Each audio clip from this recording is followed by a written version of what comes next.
여러분, 성경에 좀 한 가지 이상한 예증이 있습니다.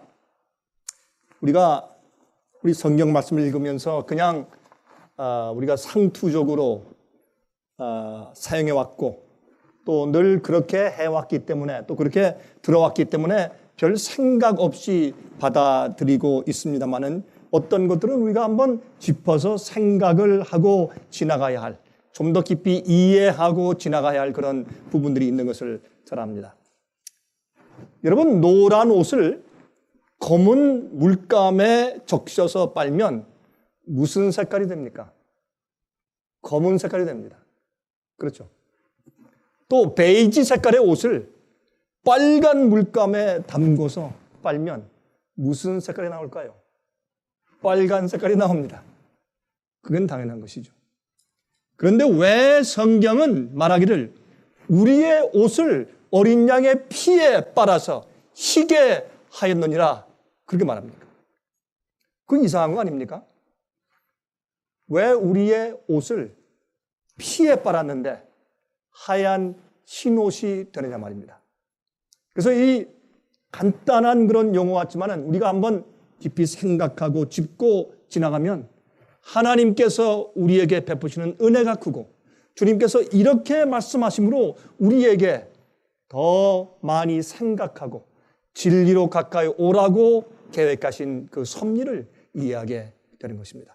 자, 요한계시록 7장입니다. 요한계시록 7장 13절부터 17절까지 있는 말씀을 제가 좀 읽어 보겠습니다. 요한계시록 7장 13절부터 17절입니다.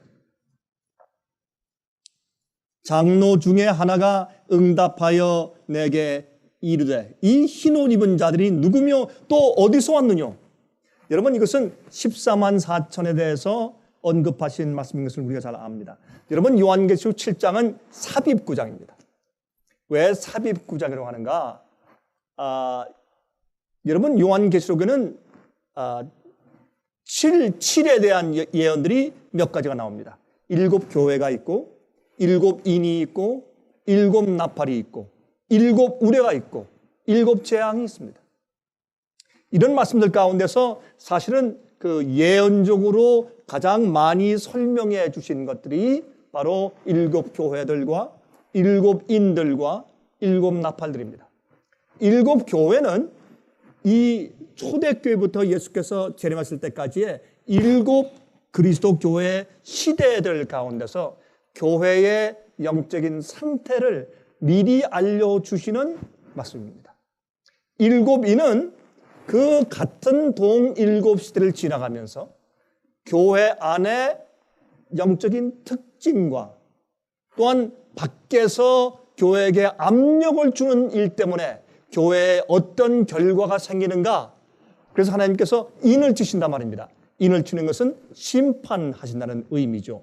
그래서 7 인에 대한 예언이 있습니다.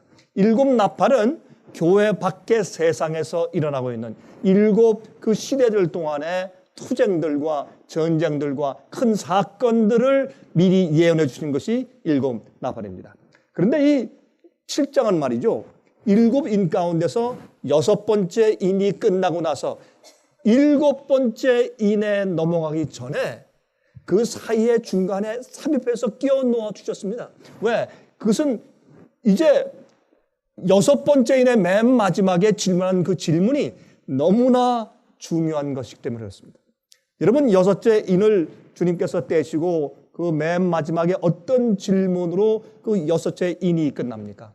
그것은 누가 그들의 진노의 날에, 그들의 진노 누굽니까? 하나님 아버지와 또한 예수 그리스도 어린 양의 진노입니다.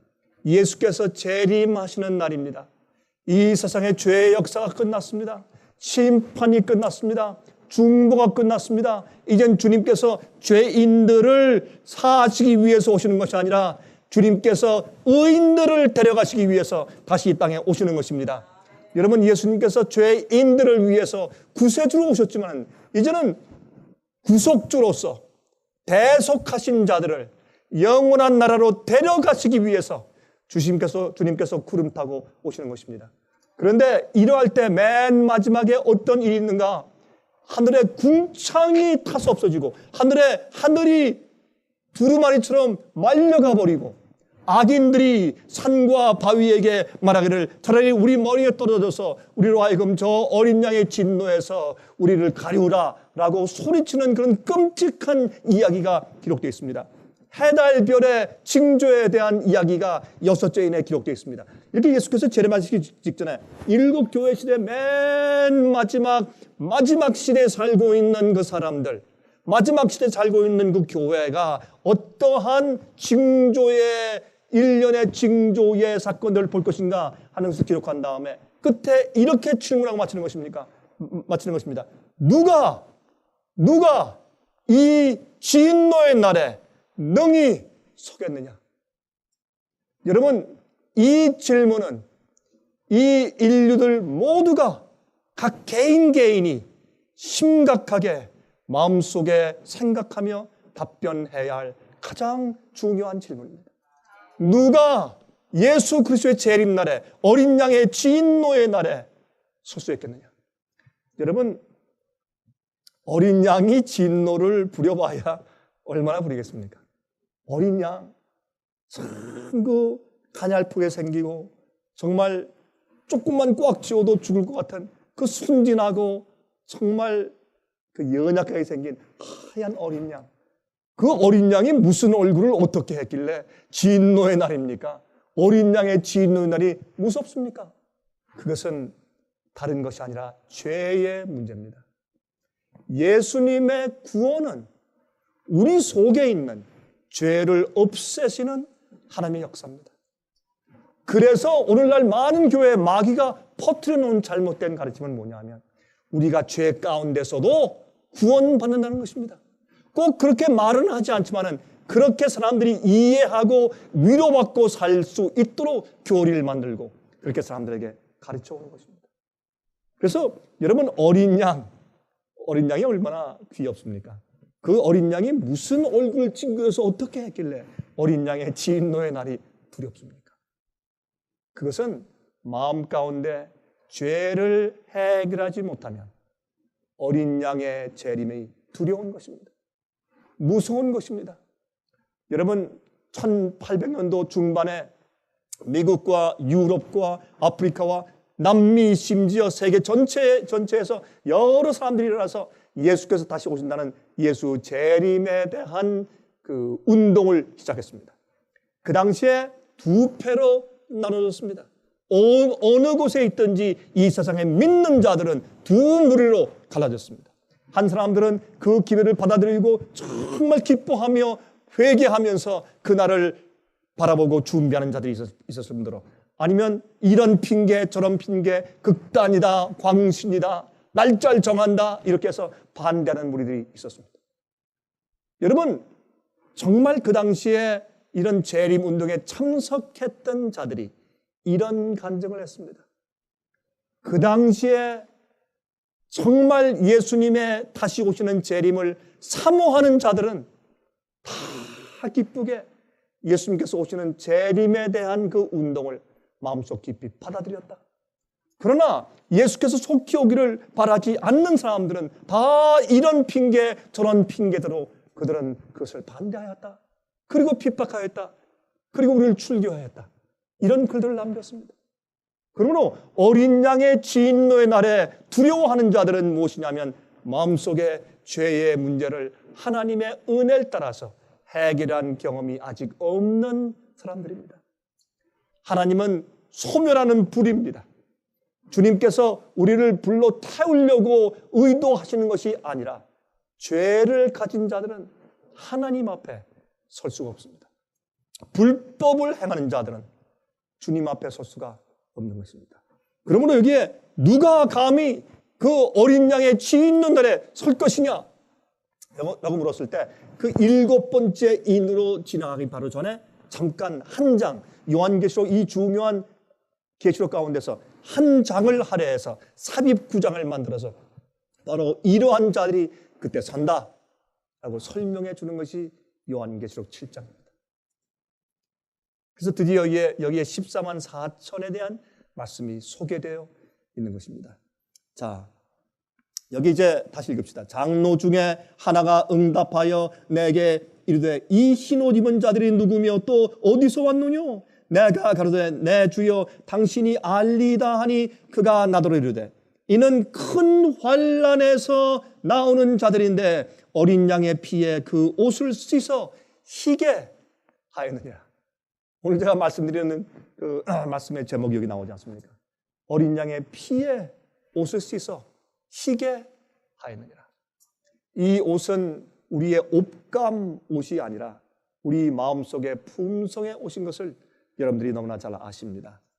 여기도 이렇게 말씀하십니다. 그러므로 그들이 하나님의 보좌 앞에 있고 또 그의 성전에서 밤낮 하나님을 섬김에 보좌에 앉으신 이가 그들 위에 장막을 치시리니 저희가 이 줄이지도 아니하며 목마르지도 아니하고 해나 아무 뜨거운 기운에 상하지 아니할지니.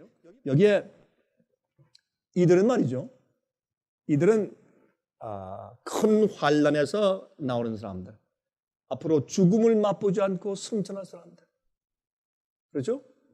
그리고 특별히 여기 어떤 사람들, 어린 양의 피에 자기 옷을 씻어서 하얗게 만든 사람들, 이런 사람들이 어떤 경험을 할 것인가? 하나님의 보좌 앞에 있는데 하나님께서 그들과 함께 장막을 치시고 그들과 함께 거하신다. 그렇게 기록되어 있습니다. 여러분 아십니까? 요한복음 1장 14절 보시면 요한복음 1장 씀이 육신이 되어 우리 가운데 거하시매 우리가 그 영광을 보니 아버지의 독생자의 영광이요 은혜와 진리가 충만하더라. 하나님께서는 우리와 함께 살기를 원하시죠. 우리와 함께 지내기를 원하십니다. 예수님께서 초림하셨을 때는 실제로 우리가 있는 곳에 오셔서 같이 장막을 치고 사셨습니다. 두 번째 우리를 초청하실 때는 하나님께서 우리에게 오시는 것이 아니라 우리가 하나님께로 갑니다. 그래서 하나님께서 우리와 함께 장막을 치시고 사십니다. 세 번째 우리가 하나님을 만날 때는 하나님과 우리가 이 땅으로 같이 내려옵니다. 그래서 우리가 하나님과 함께 장막을 치고 이 세상에서 새 하늘과 새 땅을 만들고 영원히 삽니다. 이렇게 하나님께서 우리와 함께 장막을 치신다, 텐트를 치신단 말입니다. 같이 거처를 만드신단 말이죠. 그렇죠? 어떤 영어 성경에는 put a tent 그랬어요. 진짜 텐트를 치신다. 그렇게 성경이 번역을 했어요. 그게 올바른 번역입니다. 와서 나 너희와 함께 살고 싶은데 하고 텐트를 가져오시는 겁니다. 근데 여기에 요한복음 1장 14절에 말씀이 육신이 되어 우리 가운데 거하시매, 이것도 어떤 성경 번역에는 우리와 함께 오셔서 우리 곁에서 텐트를 치시고 그렇게 되어 있어요. 그러므로 요한계시록 21장 보면 또 우리와 함께 텐트를 치시고 장막을 치시고 그렇게 기록되어 있는 것을 우리가 볼 수 있습니다.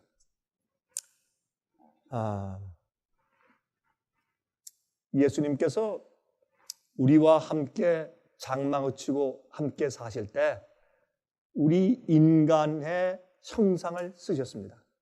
근데 우리 인간의 겉의 형상만 쓰고 속은 하나님이시다. 이거 조금 애매한 질문입니다. 그렇죠? 그래서 예수님께서 성육신 하셨을 때 인간의 겉모양은 쓰셨지만은 예수님 속에 있던 분은 완전히 100% 하나님입니다. 그렇게 가르치는 가르침이 꽤 많이 과거에 있었습니다. 어떤 사람들은 아니다. 예수님은 겉이나 속이나 100% 인간이었다. 그것도 조금 문제가 있죠. 그래서 사실 우리가 이 문제를 정확하게 신학적으로 풀기는 좀 그렇게 쉽지가 않습니다. 그래서 예수님의 이 성육신, 인카네이션 문제 때문에 많은 학파들이 생겼고 많은 교파가 생겼고 많은 이 기독교의 전쟁이 있어 온 것을 우리가 역사를 통해서 잘 알고 있는 것입니다. 여러분, 예수님께서 이 땅에 오셨을 때 어떤 모습으로 오셨습니까? 예수님께서 인간의 모습을 그대로 가지고 오셨습니까? 그렇습니다. 그러니까 마리아의 뱃속에 들어가서 9개월 동안 있었죠. 예수님께서 9개월 동안. 이게 말이 되는 얘기예요? 하나님이 그냥 딱 뛰어내려와서 점프해서 내려와서 내가 여기 있다 내가 메시아다. 내가 왔다. 그렇게 하셔도 돼요. 그렇게 하실 길이 있었을 것이에요. 또 십자가에 돌아가시지 말고 심장마비로 돌아가시고 너무 억장이 막히고 사람들의 죄가 너무나 심해서 심장이 터져서 그만 즉사하시고 돌아가실 수도 있었어요. 그러나 예수님은 구태여 십자가에 가셔서 못 박혀서 돌아가셨습니다. 예수님은 100% 인간이셨습니다. 그래서 사실은 마리아의 뱃속에 들어가서 조그만 아메바 세포로 시작하셨습니다. 여러분, 우리가 이것을 어떻게 이해해야 합니까? 이것은 창조를 믿음으로 믿는 것처럼 예수 그리스도의 성육신을 우리가 믿는 길밖에 없는 것입니다. 의인은 믿음으로 말미암아 사는 것입니다. 우리가 어떻게 하는가? 하나님의 오묘한 솜씨는 드러낸 증거들을 봄으로 알 수밖에 없어요. 그것을 우리가 터득할 수가 없습니다. 어느 실험실에 가서 우리가 실험해 볼 수 있는 것도 아니고 말이죠. 그렇죠? 저 멀리 우주를 바라볼 때 그 수많은 별들과 또 수많은 성운들을 보면서 우리가 어떻게 감히 상상해 나겠어요? 어떻게 우리가 헤아릴 수 있겠어요? 여러분, 과학자들이 요즘에 이런 전자망원경을 통해서 계속 사진을 찍는데 이 사진이 너무 머니까 말이죠. 어떻게 찍냐면 한 장 한 장 찍어요. 색깔도 한 장 한 장 찍어서 오래 찍은 다음에 그것을 합성해서 그 먼 곳에 있는 것들을 우리가 사진을 찍어서 우리에게 보여줍니다. 이 천문학적으로 말이죠. 그런데 어떤 곳에 가보면 이 별들을 생산해내는 운성이 있다는 거예요. 어떤 항성들이 있느냐? 예? 항성들이 있는 별들이 많은 곳에서 어떤 별들을 생산해낸대요. 그게 정말인지 아닌지 우리가 모르겠습니다. 예? 또 사진을 정확하게 찍었는지 안 찍었는지 알 수가 없어요. 그리고 또 우리 이 골디락 플래닛을 해서 우리 이 지구처럼 공기가 있고 물이 있어서 인간이 살 수 있는 항성들이 또 어디에 있다. 그것도 사진 찍어가지고 보여주고. 어떻게 알아요? 가봤어요? 실험해봤어요? 여러분, 여행에 가는 데만 365광년 가다가 시작도 못하고 늙어 죽겠다. 이건 말도 안 되는 얘기를 계속하고 있어요. 그게 과학이래요. 어떻게 우리가 감히 하나님의 오묘하신 신비를 다 우리가 헤아려 알 수 있겠습니까? 그러나 주님께서 우리가 믿고 구원받을 수 있는 충분한 증거를 우리에게 허락해 주셨습니다. 예수님의 성싱도 예수께서 100% 여호와 하나님이셨다 하는 것은 예수님의 생애를 통해서 그분의 부활을 통해서 그분을 믿는 많은 사도들과 선지자들과 주님의 백성들의 그 성품과 그들의 모범을 통해서 성경 말씀을 통해서 예언의 기가 막힌 성취를 통해서 우리가 증거를 통해서 믿게 되는 것입니다. 예수님은 이 땅에 우리 인간 되어 오실 때 하나님 되심을 하나님의 영어로 하나님의 prerogative, 하나님의 그 고난을 다 옷처럼 접어두시고 내려오셨습니다. 그래서 예수님은 우리와 똑같이 목마르고 배고프고 외롭고 슬프고 고통당하는 분으로 사셨습니다. 그리고 주님께서 그뿐만 아니라 죽을 수도 있는 인간이 되신 것입니다. 어떻게 하나님이 죽어요? 완전히 100% 인간이 되시지 않았다면 어떻게 예수님께 죽음이 가능합니까? 예수의 마음, 그래서 말이죠. 사람들이 또 하나 만들어냅니다. 그렇지만 예수의 마음만큼은 100% 하나님 마음이었습니다. 그러면 이제 문제가 생깁니다. 그러면 우리가 심판대 앞에 가서 얘기할 때 아니 예수님, 그러면 예수님은 그러했기 때문에 가능했지만 우리는 절대 안 됩니다. 예수님 해봤습니까? 예수님 저처럼 한번 살아보셨습니까? 예수님도 모릅니다. 저처럼 시험받고 저처럼 시험당하며 이 세상에 살아보셨습니까? 하나님께서 무엇이라고 말씀하시겠습니까? 하나님께서는 우리 속하기 위해서 이 큰 천사를 보낼 수도 있었습니다. 예를 들어서 죄 없는 자가 죄 있는 자의 죄를 대속할 수 있다고 그렇게 생각해 보십시다. 그러면 만약에 100억의 인구가 있다면 그럼 100억의 천사를 보내시면 될 거 아닙니까? 그렇게 하시지 않은 것이 그 구속이 그렇게 간단하게 대속하는 일로만 끝나는 것이 아니기 때문에 그렇습니다. 우리가 구원받으면 하나님의 속성으로 바뀌어져야 합니다. 그래서 하나님께서 인간이 되셔주셨는데 마음도 인간의 타락한 상태에 연약성을 가지고 오신 것입니다. 그렇게 해야 나도 너희와 똑같은 길을 걷다가 성령의 충만함으로 나도 승리했다. 그러므로 너희도 할 수 있는 것이야. 이런 모본이 필요한 것입니다. 주님께서는 천사를 보내주시지 않고 하나님 율법을 만드시고 인간을 창조하신 하나님 당신 자신이 이 땅에 오셨습니다. 그리고 우리와 함께 장막을 치고 사셨습니다. 이것이 성육신입니다. 우린 이 사실은 하늘에 구원받아 올라가도 영원토록 또 묻고 또 묻고 또 연구해야 할 그런 주제가 될 것입니다. 여러분, 어떤 때는 우리가 말씀을 연구할 때 이런 사람들이 있죠. 똑같은 걸 또 묻고 말이죠. 이해가 안 되는데요. 또 오늘 이해한 다음에 그 다음에 또 와서 또 묻고 좀 그렇게 답답한 사람들이 있겠죠. 그렇죠? 또 우리가 알고. 근데 우리가 하늘에 올라가면 다 그러한 자들이 될 것입니다. 왜? 우리가 도무지 이해할 수 없는 하나님의 신비와 오묘를 알기 위해서 우린 영원토록 배울 것입니다. 저는 예수님의 마음을 알기 위해서 저는 영원토록 배우기 원합니다. 주님의 희생을 알기 위해서 전 영원토록 질문들을 퍼붓길 원합니다. 하나님의 은혜와 하나님의 희생이 도대체 어디에서 어떻게 나온 것인지 알고 싶어서 저는 계속해서 물을 것입니다. 여러분, 저는 노아를 만나면 전 물어볼 것이 있고 바울을 만나면 물어볼 것이 있습니다. 요셉을 만나면 전 꼭 물어볼 것이 있습니다. 성경에 기록되지 아니한 어떤 것들에 대한 호기심이 제 마음을 자극하기 때문에 그렇습니다. 하나님은 무한하신 분입니다. 그 하나님이 우리와 함께 장막을 치시고 사시겠다. 근데 어떤 자들과 함께 사시는가? 어린 양의 피에 그들의 옷을 씻어서 하얗게 만든 자들과만 사신단 말이에요. 예수님께서 이 땅에 재림하셔서 데리고 가시려고 하는 자들은 분명한데 그들이 옷을 희게 빤 자들입니다. 세탁비누가 아니라 어떤 기가 막힌 그런 물이 아니라 정말 예수 그리스도의 흘리신 보혈의 피로 씻어서 하얗게 된 성품입니다. 그들의 생각과 의도와 소원들이 하얗습니다. 깨끗하고 순결합니다. 요한계시록 21장의 말씀 제가 생략하겠습니다.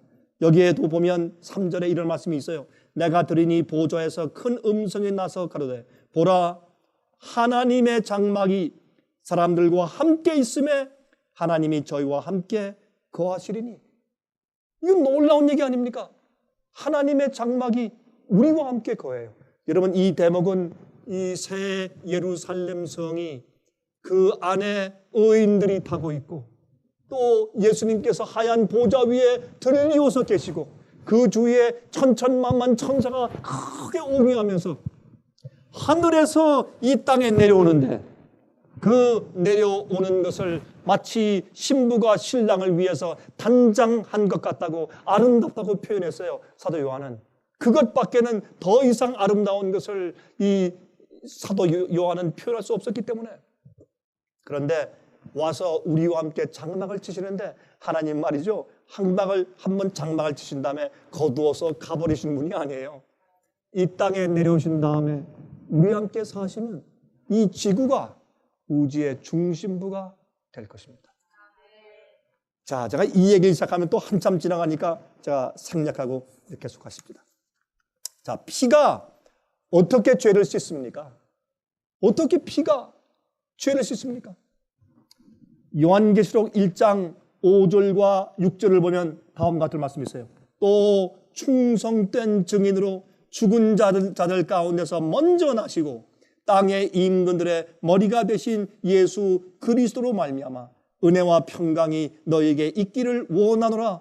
우리를 사랑하자 그의 피로 우리 죄에서 우리를 해방하시고 그 아버지 하나님을 위하여 우리를 나라와 제사장으로 삼으신 그에게 영광과 능력이 세세토록 있기를 원하노라. 아멘. 여기에 보니까 그의 피로 우리 죄에서 우리를 해방하시고, 여기에 그의 피로 우리 죄에서 우리를 사하시고가 아니에요. 우리를 해방하시고. 여러분, 예수님의 피는 우리의 죄의 기록을 지우고 용서하실 뿐만 아니라 우리를 죄의 권세와 파워와 현재 힘에서 해방하세요. 다시는 죄가 우리를 주관하지 못하게, 우리가 죄의 노예가 되지 않고 의롭게 살 수 있도록 해방하세요. 여러분, 제가 용서의 파워라는 제목으로 한번 말씀을 드린 적이 있죠. 여러분, 하나님의 말씀은 말씀하시면 그 말씀은 창조의 능력 있는 말씀이기 때문에 우리가 말하는 거하고 달라요. 내가 당신을 용서합니다 하는 말과 내 죄가 사함받았느니라 하는 두 가지 말은 다른 뜻이에요. 다른 것이에요. 우리가 서로에게 내가 당신을 용서합니다 하면 마음에 평안을 주고 기쁨을 주고 고맙고 그럴 수는 있어요. 그러나 우리의 죄책감에서 우리를 해방할 수 없고, 또한 우리가 잘못한 그 부족함, 연약성에서 우리를 해방시킬 수가 없는 것입니다. 그러나 예수께서 내 죄가 사함받았느니라 할 때 그 사함은 그의 죄의 기록과 그가 실수한 것들을 용서하실 뿐만 아니라 그 죄들이, 그가 범한 죄들이, 또 그가 가지고 있는 죄책감 때문에 생겨난 모든 부산물들과 모든 잘못된 것들, 그 육체 가운데 있는 모든 것들까지 주님께서 치료하시고 해결해 주시는 것입니다. 이것이 용서입니다. 용서의 파워가 그것입니다. 우리가 하나님께 용서받는 것은 내가 잘못한 것들, 기록들을 용서받기 때문에 내가 의롭게 되었다 감사합니다 하고 끝나는 것이 아닙니다. 그것이 아니라 주님께서 내 속에 그 죄를 짓게 만들었던 그 힘과 또 죄를 지어왔기 때문에 생긴 죄 습관들이나 연약성들에서 우리를 해방시켜 주시는 것입니다. 이것이 하나님의 용서입니다.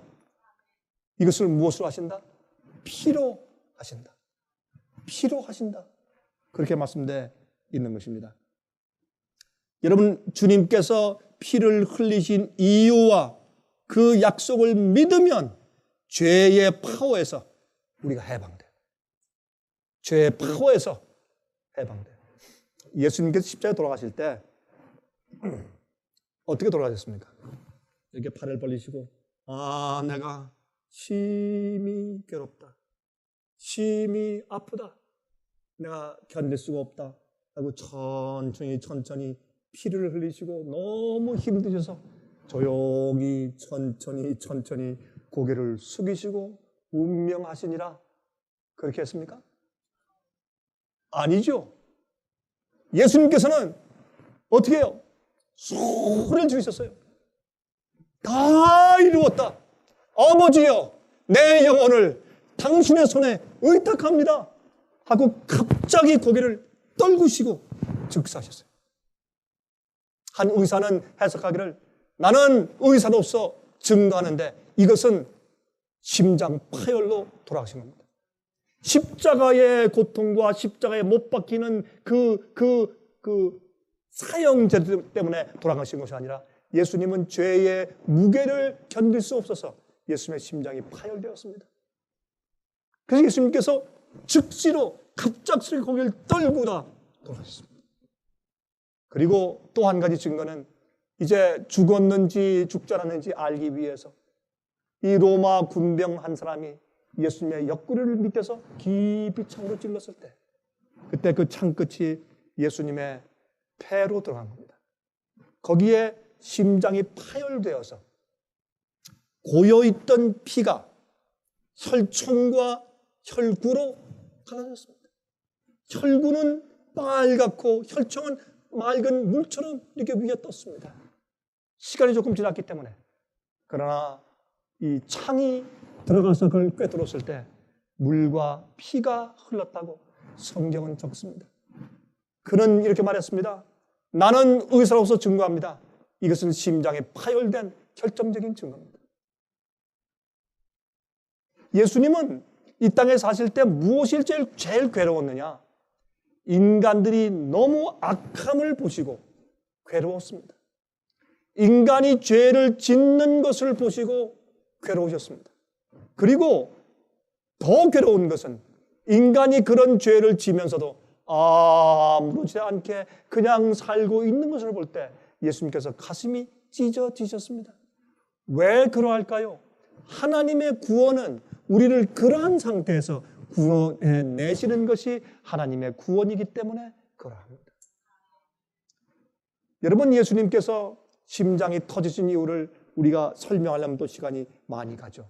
예수님은 우리가 지은 죄의 무게를 견디실 수가 없었습니다. 예수님은 나무 위에서, 베드로전서 2장에 있죠. 24절에 나무 위에서 우리의 죄를 담당하시고 우리 죄를 지시고. 아니, 예수님은 우리 죄를 어떻게 지십니까? 여러분, 우리가 죄를 졌을 때, 범죄했을 때 우리가 부모님께 어떤 새빨간 거짓말을 했습니다. 그런데 들켰어요. 아니면 들킬 것 같은 분위기에 있을 때 우리가 얼마나 가슴이 두근거립니까? 그렇죠? 또 막 뒤에 식은땀이 나고, 그렇죠? 어떤 때는 말이죠, 소름이 끼치고, 그렇죠? 심판이 무섭고, 또 매맞을 거 생각하면 무섭고, 그렇죠? 그렇지 않습니까? 여러분, 그런 식으로 우리가 그저 이런 죄를 지었을 때 우리 육체의 어떤 반응들이 생기는 것입니다.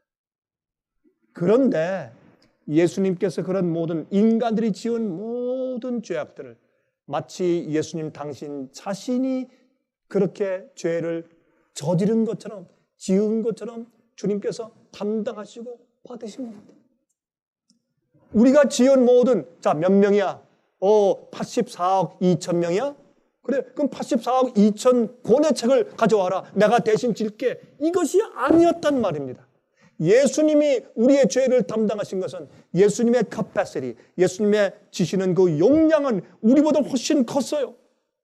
예수님께서 우리와 다른 점이 있습니까? 다른 점이 있습니다. 예수님 100% 인간이었으나 그러나 예수님은 100% 또 하나님이셨어요. 그러나 하나님의 권한을 다 가지고 사신 것이 아니라 예수님은 인간의 입장 그대로 이 땅에 사셨습니다. 물론 예수님께서 원하시면 금방 여호와 하나님으로 0.1초 내에 돌아갈 수 있는 권한이 있으셨으나 그렇게 하지 않으셨습니다. 그리고 인간의 죄를 지실 때 말이죠, 그냥 형식적으로 문자적으로 책에서 쓰는 그런 식으로 무슨 은행에서 장부에 기록하듯이 그렇게 지신 것이 아니라 우리가 범죄했을 때 예수님이 실제로 당신 자신이 그렇게 한 것처럼 우리 죄를 대신 지신 것입니다. 예수님과 우리의 다른 또 하나의 큰 차이가 무엇인가? 예수님의 용량은 우리 마음속의 용량보다 너무나 큽니다. 저는 요즘에 이 문제가 제 마음에 명상 가운데 하나입니다. 명상의 주제들 가운데 하나입니다. 어떻게 예수님의 마음이 그렇게 크셨을까? 인간으로 사시면서도 예수님의 마음은 어쩌면 그렇게 크셨을까? 베드로를 용서하시고 가룟 유다를 불쌍히 여기신 예수님의 마음을 내가 어떻게 하면 이해할 수 있을까? 어떻게 하면 닮을 수 있을까? 뻔히 어떻게 할 것을 아시면서도 신뢰해 주신 그 예수님의 도량을 내가 어떻게 이해할 수 있을까? 인간의 죄를 지실 때 마치 당신 자신이 그렇게 죄를 지신 것처럼 다 끌어안을 수 있는 그 예수님의 그 마음의 크신 용량을 내가 어떻게 하면 이해할 수 있을까? 참 쉽지 않습니다. 예수님은 그런 분이었습니다. 예수님은 겟세마네 동산에서부터 우리 인간의 죄를 지기 시작했습니다. 너무 힘들기 때문에 그때부터 벌써 심장이 파열될 수 있었으므로 예수님께서 기도했습니다. 아버지시여, 아버지시여, 할 수만 있으면 이 잔을 내게서 옮겨주십시오. 예수님 죽을 것 같으니까. 인간의 그 악한 생활들과 죄를 마음대로 편하게 짓는 생활들을 보면서 예수님은 일생 동안 가슴이 아파왔습니다. 예수님이 어렸을 때 청년 때 계속해서 가슴이 아파왔습니다. 그것이 제일 예수님께 고통을 주는 일이었습니다. 그런데 십자가에서 겟세마네 동산에서 그것을 실제로 지기 시작하셨을 때 예수는 그 무게 때문에 견딜 수가 없었습니다. 어느 한 시점에 가서 그 용량이 그렇게 크신 예수님의 마음과 이 배 속에 들어있는 심장까지도 터져버리고 말았습니다. 죄의 무게 때문에. 그래서 흘러나온 것이 피와 물입니다. 우린 그것을 상징하기 위해서 어떻게 합니까? 물로 침례받고 불로 침례받습니다. 물로 우리 죄의 겉을 씻지만은 예수님의 불의 침례를 받아야 합니다. 우리 속에 있는 모든 것이 정결케 되는 것입니다. 여러분이시요, 우리가 피를 생각하면, 예수님의 피를 가만히 이해하면 우리 속 사람을 씻습니다. 이 세상의 어떤 것도 우리를 그렇게 회개시킬 수 없으면, 이 세상의 어느 것도 우리를 양심해서 그렇게 거룩하게 만들어둘 수가 없는 것입니다. 그것은 예수님의 피를 통해서만 가능합니다.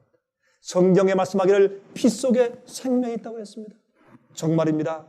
피 속에는 모든 우리가 먹은 우린 음식의 영양분이 다 들어가 있고, 또 우리의 모든 필요한 우리의 것들과 흰빛돌, 붉은 빛돌, 모든 것들이 헤모글로빈이 우리가 필요한 모든 양분들과 심지어 산소까지도 우리의 모든 실핏줄, 모세혈관까지 전부 다 들어가서 모든 우리의 세포 속마다 다 운반해 주는 역할을 하는 것이 피입니다. 피 속에 생명이 있습니다. 우리 그리스도인 삶의 생명은 예수 그리스도 어린 양의 보혈의 피 속에 있습니다. 예수님이 우리를 위해서, 우리를 구속하기 위해서 무엇을 어떻게 하셨는지, 예수님의 몸에서, 어린 양의 몸에서 피가 흘러나왔는데 그 피가 왜 흘러나왔는지를 우리가 알고 명상하고 깨달으면 그것은 우리를 죄에서 해방시키는 것입니다. 죄에서 구속하는 것입니다. 우리의 죄를 씻을 뿐만 아니라 우리를 죄의 파워에서 해방시켜 주는 것입니다. 그래서 피에 씻어서 우리의 성품, 우리의 옷을 희게 만들어야 합니다. 여러분, 우리는 너무나 자주 칼바리 십자가로 가야 합니다. 우린 자주 우리 마음속에서 예수님의 희생을 생각해 보아야 합니다. 우리 마음속에 악한 생각이 들어갈 때, 우리 마음속이 자꾸 진리에서 떠나려고 할 때, 우리 마음속이 이기적이고 교만하게 되려고 할 때, 우리 마음이 하늘을 떠나 세상에서 방황하려는 그러한 어떤 경향이 보일 때 우린 예수님의 피 속에 들어가야 합니다. 예수의 피를 보아야 합니다. 예수의 피를 우리 양심에 발라야 합니다. 여러분이 지금 6월절은 무엇입니까?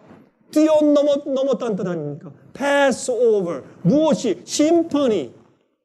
왜 그렇습니까? 피를 발랐으니까. 우리는 우리 양심에 예수의 피를 발라야 합니다. 하나님의 심판이 지나가서 피로 죄에서 해방된 자들이, 그래서 깨끗하게 된 자들이 예수님의 재림날에 능히 설 수 있게 되는 것입니다. 여기 히브리 9장 9절부터 15절에 이런 말씀이 있습니다. 이 장막은 현재까지의 비운이, 이것은 이 지상에 모세가 지은 장막을 말하는 것입니다. 성소, 성막이죠. 이에 의지하여 드리는 예물과 제사가 섬기는 자로 그 양심상으로 온전케 할 수 없었나니, 이런 것은 먹고 마시는 것과 여러 가지 씻는 것과 함께 육체의 예법만 되어 개혁할 때까지 맡겨둔 것이라 그랬습니다. 다시 말해서 어린 양을 끌고 오고, 그렇죠? 또한 이스라엘 백성 전체가 범죄했으면 송아지를 끌고 오고, 염소를 끌고 오고, 또한 반구 피를 가져오고, 이런 모든 성소 제사 제도가 있습니다. 이런 것들은 그들이 앞으로 오는 메시아를 믿는 믿음을 가지고 드릴 때 그것이 그 믿음이 받아들여져서 그들이 용서받는 것은 사실이었습니다. 그러나 이러한 제사는 잠시 이제 잠정적으로 맡겨진 것인데, 그렇게 해서 어떻게 해요? 이런 것들은 그 양심상으로 그들을 온전하게 만들어줄 수는 없었다. 그렇게 성경은 설명해요.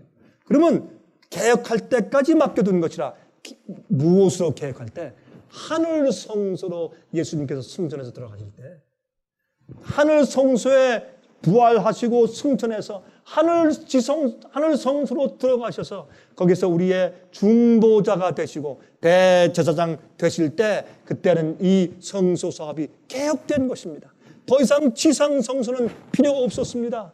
여러분, 그래서 어떻게 해요? 성소의 안에 있는 휘장이 위에서 아래로 찢어졌습니다. 개혁되고 하늘 성소의 중보 사업이 시작됐을 때까지 잠깐 맡겨둔 것입니다. 그러면 이러한 성소, 그 당시 지상 성소를 통해서 그들의 양심상으로 온전하게 될 수는 없었습니다. 그 다음에 계속 읽어보십시다. 그리스도께서 장래 좋은 일에 대제사장으로 오사 손으로 짓지 아니한 곧 이 창조에 속하지 아니한 더 크고 온전한 장막으로 말미암아 염소와 송아지의 피로 아니하고 오직 자기 피로 영원한 속죄를 이루사 단번에 성소에 들어가셨느니라. 여기 보니까 예수님께서 하늘에 올라가실 때 성경은 말하기를 당신의 피를 가지고 단번에 가셨다 그랬어요. 염소의 피와 그 다음에 송아지의 피가 아니라 자기의 피로 만약에 그냥 피로 용서받는 것이라면, 여러분 그것으로 구원이 끝나는 것이라면 지상 성소에서도 그것이 이루어졌어야죠. 그러나 성경은 말하기를 그것이 아니고 그것은 예수님께서 당신의 피를 가지고 하늘 성소에 들어가셔서 우리의 구속 사업을 이루시는 것에 대한 어떤 하나의 대표요 상징이었단 말입니다. 왜? 그런 피 가지고는 안 되니까. 여러분, 저를 구원하기 위해서 수백 명이 나를 위해 대신 피를 흘린다고 해도 그것은 제 영혼을 구원할 수 없는 것입니다. 예수 그리스도의 보혈의 피만 가능한 것입니다. 왜냐하면 이 피 속에 있는 의미가 너무 크기 때문에 피가 우리의 영적인 생의 모든 세포마다 우리의 활력을 제공하고 찬송할 수 있는 마음을 주고 기도할 수 있는 영혼을 주고, 그렇죠? 말씀을 전할 수 있는 능력을 주고 성령의 은혜를 우리 마음 가운데 받아들이게 하고, 여러분 우리의 모든 세포마다 피가 양분을 날라다 주는 것처럼 예수 그리스도의 피의 보혈의 은혜가 우리를 살게 하는 것입니다. 주님의 피를 명상하고 주님의 피를 깨닫고 알게 될 때, 더 깊이 주님의 희생의 의미를 이해하게 될 때 우리는 사는 것입니다. 그러면 어떻게 됩니까? 우리 양심의 생각이 깨끗해집니다. 우리가 의도와 소원이 깨끗해지고 우리가 살려는 계획이 깨끗해집니다. 죄를 미워하게 됩니다. 하나님을 온 마음을 다하여 사랑하게 됩니다. 하늘을 그리워하게 됩니다. 이 세상에 더 오래 있기를 원치 않게 됩니다. 주님 오신다라는 말을 들으면 너무너무 내 마음이 기쁘고 즐거운 것입니다.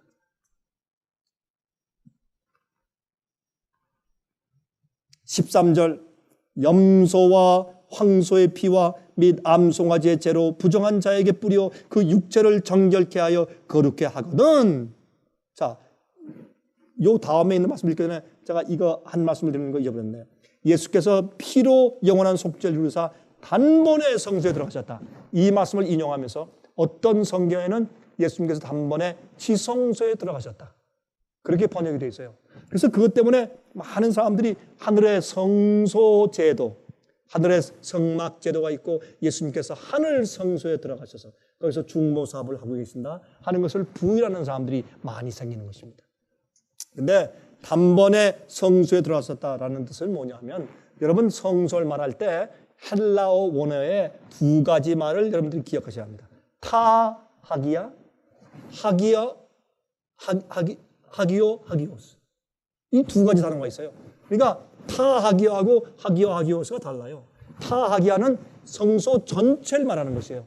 첫 번째 칸인 성소와 두 번째 칸인 지성소를 다 포함해서 하기야, 거룩한 곳이라고 불러요. 그게 성소예요. 그러나 하기오스는요, 이 하기오스는 이 거룩한 곳 가운데 가장 거룩한 곳, 그래서 지성소를 말하는 단어입니다. 그래서 섞여서 이해하면 안 됩니다. 여기 있는 말은 타하기야예요.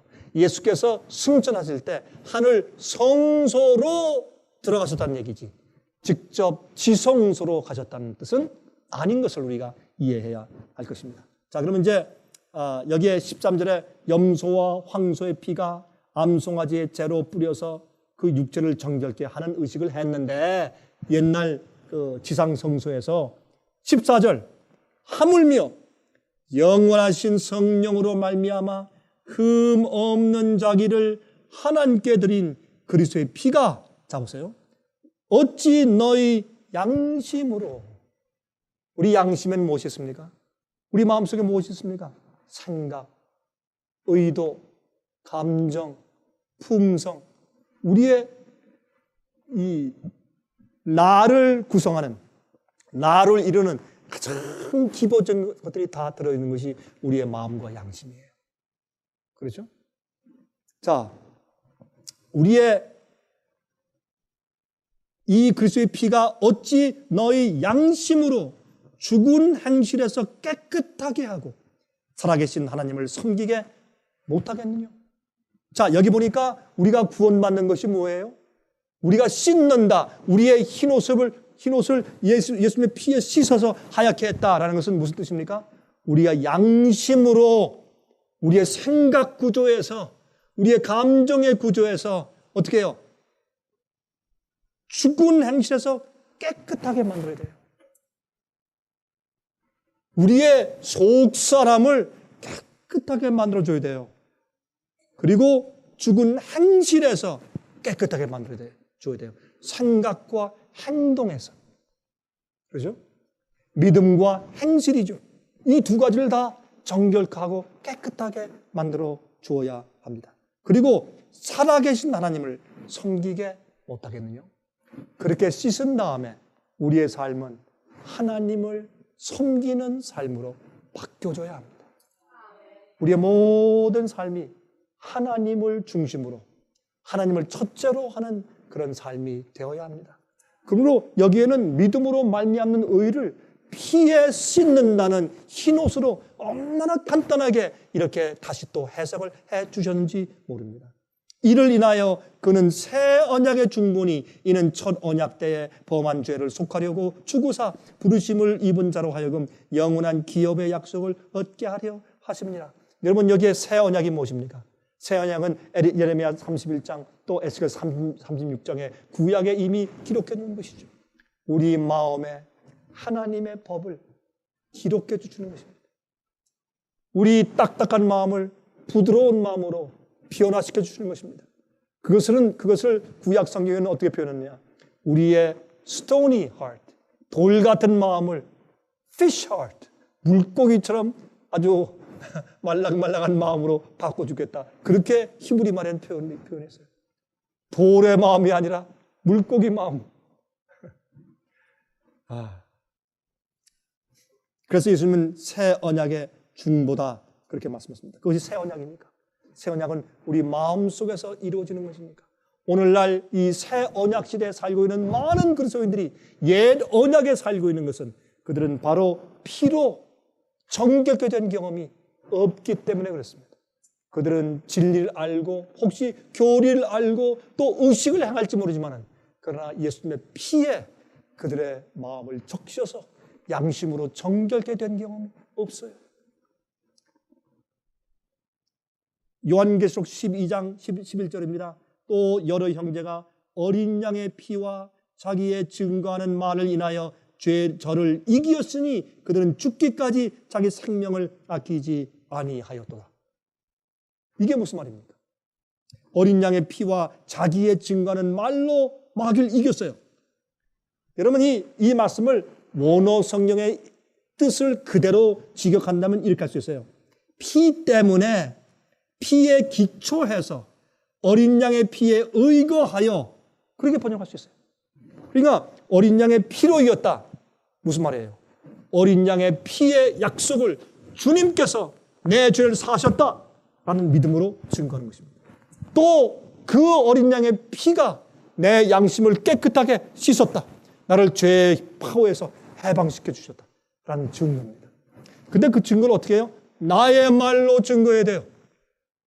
예수님의 피와 또한 자기의 증거하는 말을 인하여 나는 예수를 믿는다, 예수님 오신다, 믿어라 하는 설교의 증거가 아니라 어린 양의 피의 체험을 자기의 언어, 말로 증거한단 말이에요. 다시 말해서 예수님의 피에 의거하여 예수의 피를 믿는 그의 믿음을 자기 말로 표현하고 증거함으로 그들이 어떻게 마귀를 이겼다. 그렇게 말씀을 하는 것입니다. 그들의 이 믿음의 증거의 간증을 통해서 그들이 이겼다고 했습니다. 여러분, 우리 자신에게는 승리하는 힘이 없습니다. 그러나 성경은 말하기를 이기는 자는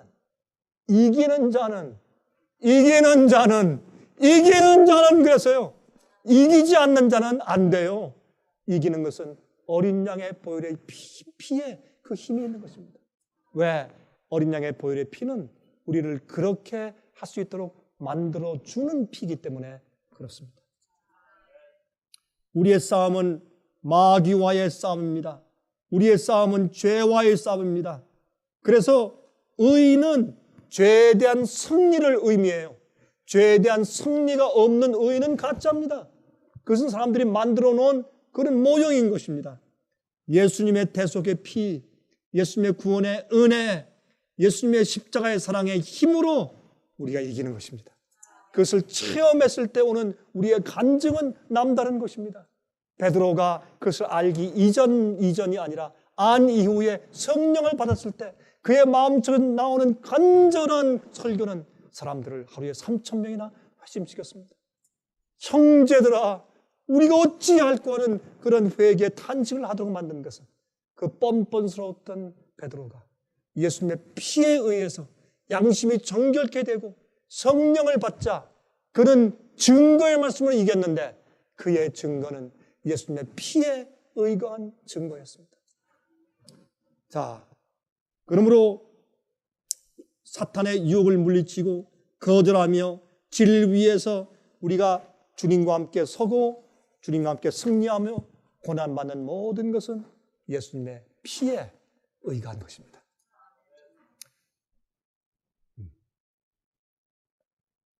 여러분, 이제 끝으로 말이죠. 의의 옷은 승리를 상징합니다. 어린 양의 피에 씻어 하얗게 된 옷은 승리자란 뜻이에요. 왜? 예수님의 피에 의거해 살았고 예수의 피에 의거해 승리했는데 승리하지 않는다는 것은 있을 수가 없는 것이에요. 그래서 여기에 이렇게 말씀을 했습니다.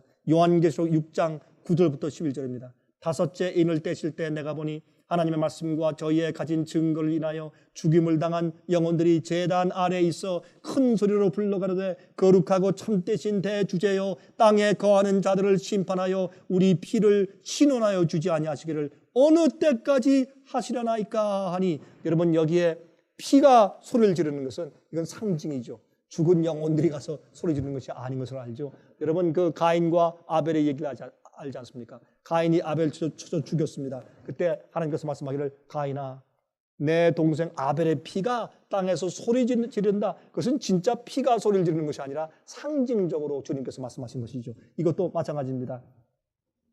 큰 소리로 불러가로되 거룩하고 참되신 대주제여 땅에 거하는 자들을 심판하여 우리 피를 신원하여 주지 아니하시기를 어느 때까지 하시려나이까 하니 각각 저에게 흰 두루마기를 주시며 가라사대 아직 잠시 동안 쉬되 저희 동무종들과 형제들도 자기처럼 죽음을 받아 그 수가 차기까지 하라 하시더라. 여기 보니까 중세기 때 수많은 사람들이 이렇게 죽음을 당했습니다. 그러나 마지막 시대, 마지막 짐승의 표의 환란에 마지막 큰 환란이 있을 때 또 많은 순교자들이 있을 것입니다. 그 순교자들의 숫자가 중세기에 죽임당한 그 많은 순교자들의 숫자를 다 채워서 수요가 찼는 예수께서 오시는 것입니다. 여기 보기를 각각 그들에게 흰 두루마기를 주시며, 왜 그렇습니까? 이것은 그들의 승리의 상징이니까, 이긴 자들에게 주시는 것이니까.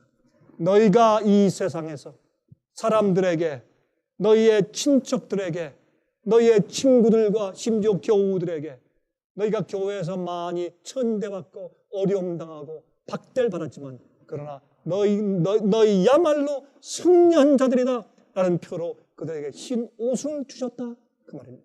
그래서 흰 옷은 승리한 것을 상징해요. 요한계시록 3장 4절과 5절입니다. 그러나 사대에 그 옷을 더럽히지 아니한 자 몇 명이 내게 있어 흰 옷을 입고 나와 함께 다니리니. 여러분이시여, 우리는 흰 옷을 입지 못하면 예수님과 함께 다닐 수가 없습니다. 여러분, 진짜 우리가 무슨 세마포 하얀 흰 옷을 입고 하늘에서 다닌다, 그렇게 볼 수도 있겠지만 또 아닐 수도 있겠죠. 여러분, 그러면 하늘에서 영원히 살기 위해서 우리 옷이 몇 벌이 필요합니까? 거기는 오염이 없어서 별로 더러워지지 않는다 해도 옷이 몇 벌 필요하겠어요? 그것이 아니라 우리가 하얀 예수님이 입으신 그런 쉐키나 영광의 광채 흰 옷을 우리가 입는 것이죠. 옛날에 죄가 없었을 때 아담과 헤와는 그런 빛의 옷을 입고 있었습니다. 그들이 범죄했을 때 갑자기 그 흰 옷이 떠났습니다. 그들이 벌거벗은 수치를 알게 되었습니다. 마찬가지로 우리가 빛의 옷을 입고 다닐 것입니다. 천사들도 빛의 옷을 입고 있습니다. 우리라고 다르겠습니까? 그 하나님의 쉐키나 영광의 하얀 세마포 옷을 입고 있으면 그것은 의를 상징합니다. 우리 속이 정결하게 되었다는 것을 상징합니다. 우리 속에 거룩함이 있다는 것을 상징합니다. 하나님의 법과 일치하는 성품이 있다는 것을 상징하는 것입니다. 우린 그 흰옷을 입을 것인데 흰옷을 입어야 예수님과 함께 다닌다, 그렇게 성경은 말씀하고 있는 것입니다. 그들은 합당한 자인 연고라 이기는 자는 이와 같이 흰옷을 입을 것이요. 흰옷은 무엇을 상징합니까? 승리를 상징합니다. 이기지 못하는 자들은 흰옷을 입을 수가 없습니다. 내가 그 이름을 생명책에서 반드시 흐리지 아니하고 그 이름을 내 아버지 앞과 그 천사들 앞에서 시인하리라. 여러분, 우리가 생명책에 대해서 가끔 의문을 가집니다. 어떤 자들의 이름이 생명책에 기록될 것인가? 여기 나왔지 않습니까? 이기는 자, 승리한 자, 흰옷을 입은 자, 영원히 살기에 합당하게 된 자들의 이름이 생명책에 기록되는 것입니다. 여러분, 네로 황제 때 죽임을 당한 그리스도인들에게 이 말씀은 큰 위로가 되었을 것입니다. 또 도미시안 황제의 10년 핍박시대에 많은 죽임을 당한 그리스도인들에게 바로 이 흰옷을 주신다는 이 말씀은 그들에게 큰 위로가 되었을 것입니다.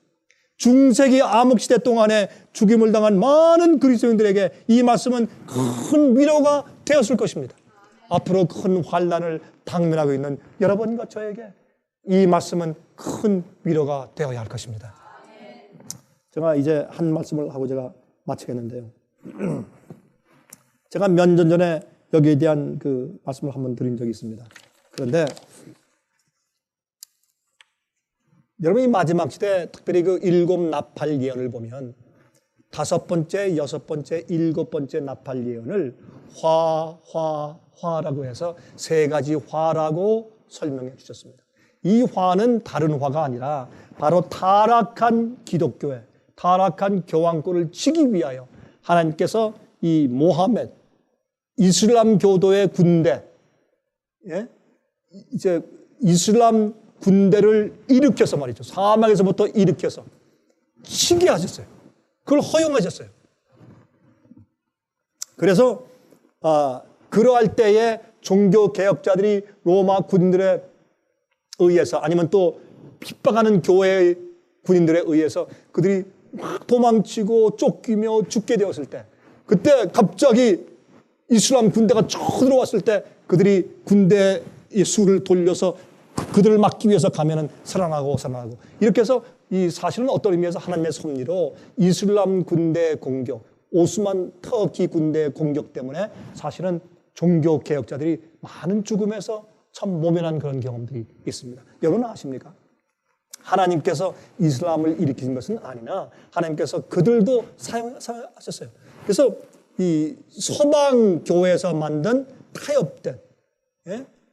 타협되고 좀 조작된 그런 성경 사본들이 주로 있었고, 동방교회, 그 당시 동방교회 하면 팔레스타인과 소아시아 지방, 또 오른쪽에 그 당시에 있는 뭐 박트리아 지방 이런 데서 가지고 있던 순수한 성경 사본들, 그런 사본들을 이 서방 측에서 와서 다 불태우고 없애버렸어요, 그 당시에. 그래도 그것을 좀 가지고서 자기들 박물관에 가서, 비잔티움 박물관 같은데, 예? 막 이런 데 갖다 놓고서 소장해서 우리가 나중에 그것을 가지고 올바른 성경을 번역할 수 있고, 특히 킹 제임스 성경을 번역할 수 있는 기본이 될 수 있는 그런 사본들을 간직해 온 자들이 누군가? 이슬람 교도들이에요. 참 이상하지 않습니까? 하나님께서 그들을 이용해서도 이 성경에 아주 좋은 그런 사본들을 우리를 위해서 전수해 주셨어요. 그런데 마지막 시대에 가면 놀라운 일이 있을 것입니다. 제가 이건 글씨가 작으니까 이제 제가 돋보기 안경 쓴 것을 할 수 없이 보여드려야 되겠네. 여기 보면 이거는 이 코란경 가운데, 이제 꾸란이에요, 꾸란. 이 코란경 가운데서 특별히 어떤 장면이 있냐면 그 마지막 부분에 너희들이 마지막 시대 가면, 마지막 세상이 끝나는 종말 시대에 가면 너희들이 눈여겨보아야 할 한 그룹이 있을 것이다. 그렇게 한 예언이 기록되어 있어요. 이 코란경이에요? 모슬렘 사람들이 믿는 코란경에? Yes. 근데 거기에 보면 이런 말씀들이 여기에 기록되어 있어요. 그 사람들은 the people of the book, 성경을 사랑하는 사람들일 것이다. 이때 북은 성경이에요. 이 사람들은 그리스도인들인데 그리스도인들이라고 다 같은 것이 아니라 그들 가운데서 이 성경 말씀의 사람들인 특별한 사람들이 있을 것이다. 이 독특한 그룹은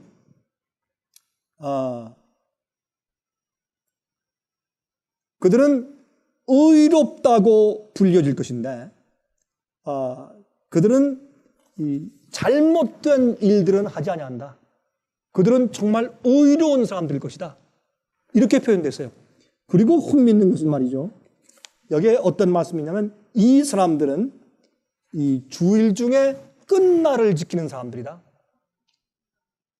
여러분, 일, 월, 화, 수, 목, 금, 토, 제 7일입니다. 이게 주일 중에 the last day예요. 끝날이에요. 여기 볼 때 이 독특한 사람들은 주일 중에 끝날을 지키는 그룹일 것이다. 그리스도인들, 예수를 믿고 성경을 믿는 사람들 가운데 그런 독특한 그룹이 있을 텐데 그 사람들을 눈여겨보아라. 이렇게 돼 있어요. 여러분 흥미있습니까? 아주 흥미있는 얘기예요. 그리고 말이죠. 또 여기 이제 보면 그들은 잘못된 것들을 금하는 사람들일 것이다. 근데 여기에서 이 사람들이 잘못된 것이라는 것을 무엇을 포함하느냐? 우상숭배. 여기 보면 심지어 마리아 숭배하는 것까지도 언급되어 있어요. 우상숭배를 안 하는 사람들이고 그들은 담배를 피지 않고 술을 마시지 않고 그들은 돼지고기를 먹지 않고 그래서 성경에 말씀한 하지 말라는 wrong, 잘못된 것을 하지 않는 사람들일 것이다. 이런 말씀들이 다 여기 다 기록되어 있어요. 참 놀라운 얘기가 기록되어 있는 것을 볼 수 있어요. 그리고 그들은 의로운 자들일 것인데 그들이 의로운데 그들은 온 마음과 뜻과 정성과 목숨을 다하여 하나님을 제일 사랑하는 자들일 것이다. 그건 뭐예요? 하나님의 계명 지키는 거예요. 예수께서 그렇게 했지 않습니까? 예? 두 계명의 강령을 말씀하실 때 그렇게 하셨어요. 여러분 놀라운 얘기가 여기 기록되어 있는 것을 우리가 볼 수 있어요. 그리고 여기에 하나님이 예수를 보내어서 마리아의 아들 되게 하시고 또 이 율법을 확증하고 더 온전케 하고 또 복음을 사람들에게 주기 위해서 예수를 먼저 보내셨다. 이런 말씀까지 코란경 이 어떤 부분에 기록된 걸 여러분 아십니까? 이거 사실입니다.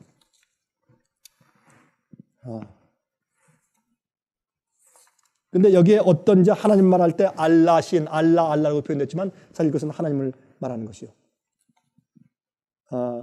그리고 여기에 중요한 특징이 있는데 그들은 entire submission to Allah of their whole soul. 그들의 전 마음을 다해서 하나님께 완전히 굴복한 자들일 것이다. 알라 신에게 굴복한 자들일 것이다. 그렇게 말씀을 이렇게 해 두었어요.